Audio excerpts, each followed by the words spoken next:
Welcome back to the channel, guys. My name is Gene. You guys are watching Lubed for December the 23rd, 2023. Merry Christmas to you guys all who are out there celebrating Christmas. If not, celebrating the holidays, whichever it may be. But happy holidays, Merry Christmas. Hope you're enjoying this time with your loved ones and your family and so forth. And I hope you're enjoying it as much as you possibly can. Wow. Okay. The Oilers got to 500.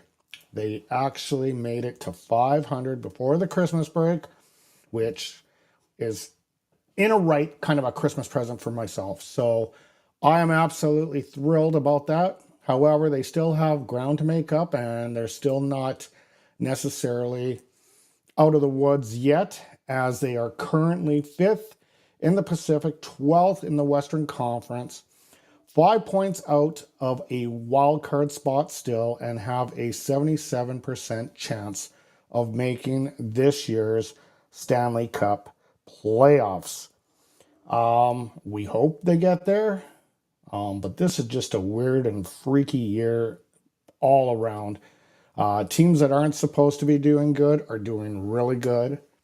Hence, the Vancouver Canucks currently first place in the Pacific Division, which who would have thought that? But good on them, and it's good for, for my good buddy Sammy, who I do NHL Aftermath. He's a diehard fan, and look, I respect diehard fans as long as you stay to your allegiance. I don't like people that, okay, well, they're doing crappy, I'm going to change my team and go to this team and go to that team the next year and then this team the next year and keep jumping ship just so that they can have some happiness regarding their team, which kind of sucks. Like, follow your team. I mean, you can give up on the season, but don't give up on your team. And I've always lived by that motto. So anyway, there was 3 games that took place this week, all on the East Coast, as they went to New York to play the Islanders, Rangers, and Devils. And they had some pretty good results, winning 2 out of the 3 of them. Let's get right into the first game, which was the New York Islanders. Now, they lost this game, and when I did my scoring summary, I somehow managed to print off the New Jersey Devils twice and not get the Islanders. So I don't have a scoring summary for you. It's not really a big deal because there was only 1 goal for the Edmonton Oilers, and that was about it. And I believe that was Draisaitl that scored it. And then the Islanders basically took all over and won that game. Not for a lack of effort. I thought the Oilers actually put in a decent effort. I just think, again, goaltending tends to be the main issue for this club. So they go, well, actually, before I get into that, I'm going to add a new segment in January of this year. And I think you guys will do it. It's going to be a once-a-month segment, and I'm not going to say what it is until I actually get into it. But I'm going to roll a promo video and let you have a bit of a guess at it. So roll the promo.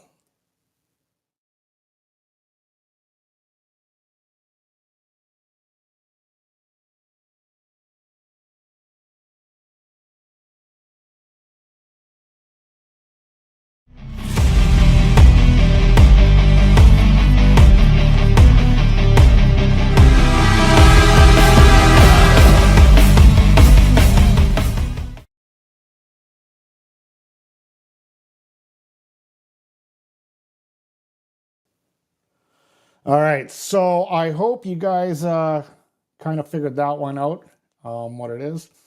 You'll get more details in January when I actually roll it out, but I'm actually quite pleased about it, and I'll explain a lot more in the first week of January when I do my first episode in January. So I'm going to do one more episode in December, and that'll be it for 2023. I'm rolling out that new thing once a month in the month of, or in the year of 2024. So we'll go forward with that.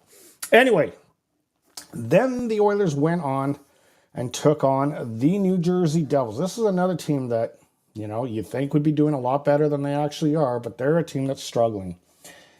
Excuse me. Oh, this one I do have the scoring summary for. It started off with Ryan McLeod, 24 seconds in the first period from Sam Gagner. And we're going to talk about Sam Gagner shortly here.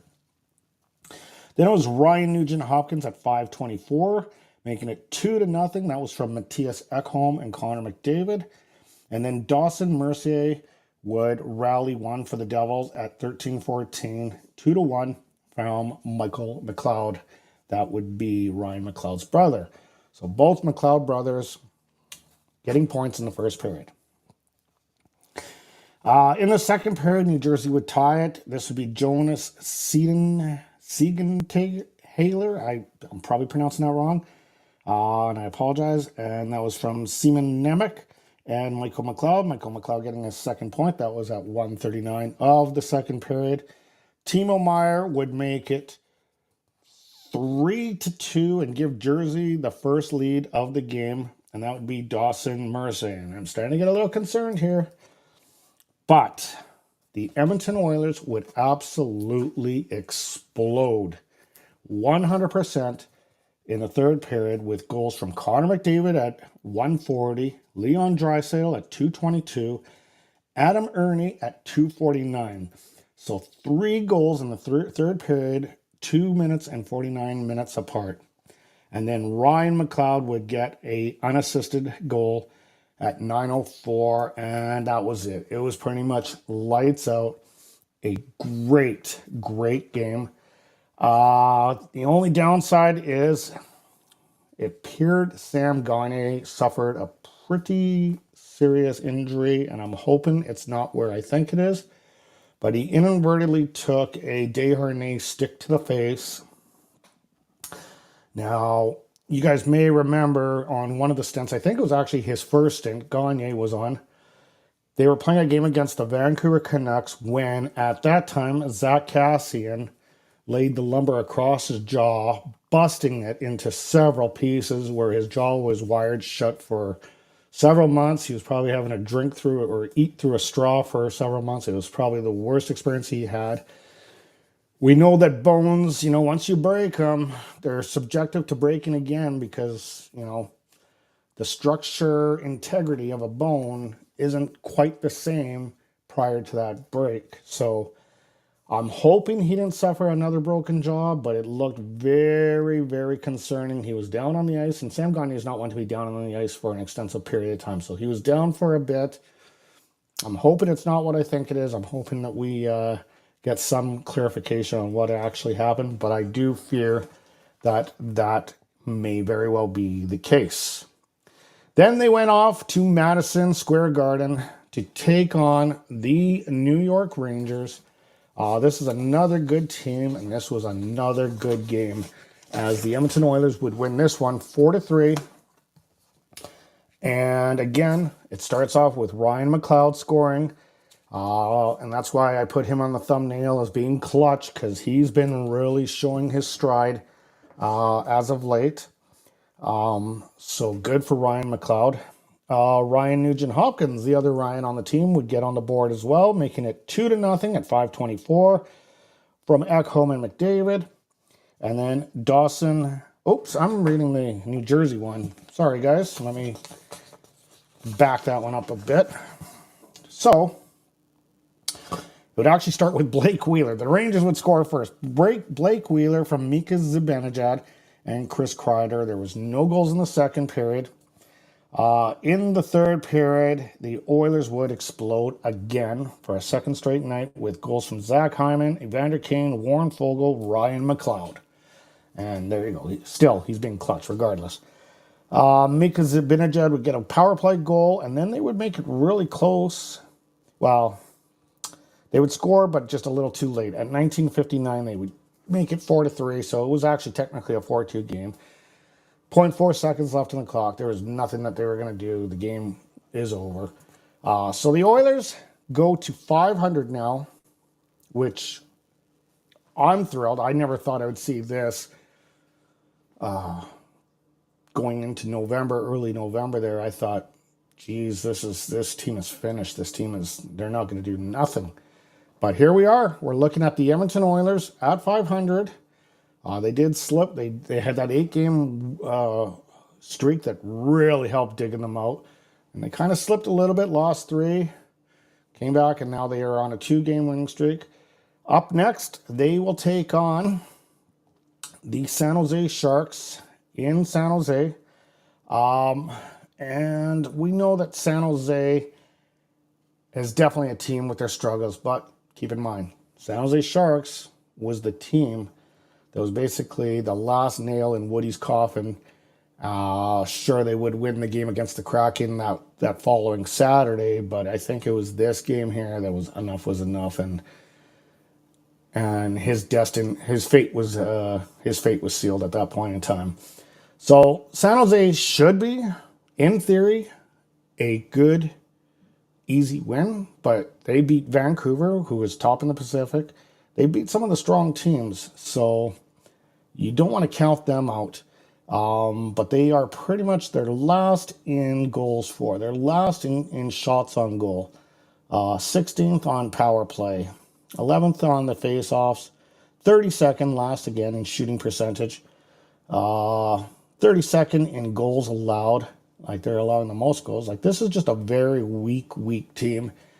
Yet, they still managed to beat some of the strong teams and kind of make us all like what the hell just happened? So that's the next task in hand for the Edmonton Oilers, as they will take on that. And that, I think, is going to be pretty much it for me for now. I'm going to come back on one more episode before the new year, and that'll be after the San Jose Sharks game. And then in the new year, I'm going to come back with that new segment,